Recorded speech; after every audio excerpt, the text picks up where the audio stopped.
So hi there, my name's Chris Swanwick and I'm one of a couple of blended e-learning facilitators that I know that you've already had on TeachMeetNZ, Sonia. So I'm really pleased to be with you for this special uLearn edition. E-learning for me has always been about using the tools to make learning more student-centered, and around 3 or 4 years ago I rediscovered this part of my practice by creating screencasts using Camtasia on the PC, publishing them to a class Facebook page with accompanying notes from lessons in SlideShare. This presentation, though, is about my master's, which hopefully I'll finish in the next few weeks.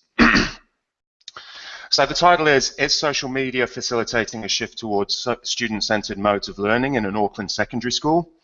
And I'm in the process of writing at the moment, so this is going to be a little abridged, but I thought I'd share a few preliminary findings with you here and a little bit about where my current thinking is at. One of the things I've noted from the reading is that the use of social media tools really builds on the existing traditions in learning theory that we already have. We're all familiar with Piaget, amongst others, and I'm sure Nolene Wright from the University of Waikato will be happy to see me quote her here on how social networking tools really mirror learning experiences that are collaborative and interactive, which makes them a very student-centered way to learn. It's widely acknowledged that New Zealand has made a very strong contribution to futures thinking research globally, and so I use the 6 themes of the NZCER Supporting Future-Oriented Learning and Teaching report to help me structure data collection. We use the 6 themes as a lens to help visualize the type of learning that we're aiming for by integrating more e-tools, and I wanted to know whether social media had become or was becoming integral to the way that we build these types of learning experiences for students. So diagrams like this are usually the product of sitting up late at night on your own, trying to make some sense of what you're reading and to find some patterns in it. And I also started to reach the conclusion that it seems we're at a convergence point now, with the tools allowing for more social interaction in online spaces, and how that fits with what we've always known about learning happening best in social contexts.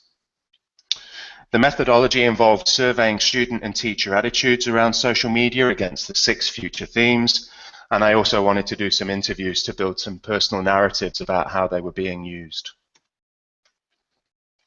So here's an example of some data from the teachers survey. 70% of staff in the school responded, which is fantastic for an online survey and really lends reliability. This shows the 7 questions I asked just around theme 1, personalizing learning. The ideas along the bottom there include offering students choice in what and how they learn, shifting the locus of control to the student, and genuine differentiation. You can see the approval rate in the blue bars and the graphs for agree and strongly agree total around 70 to 80% for each question. This indicates a very high approval rate amongst teachers for social media tools helping them to offer deep personalization to students. I'm going to finish up now with this quote from Tim Berners-Lee, the founder of the internet, about its true nature and how the emergence of the social component of the web is really in line with what the internet was always supposed to be. And that's me. I would strongly encourage people to check out the Supporting Future-Oriented Learning and Teaching report. It was authored last year by Rachel Bolstead and Jane Gilbert. And you can also have a read of my blog or throw me a follow on Twitter. Thanks very much.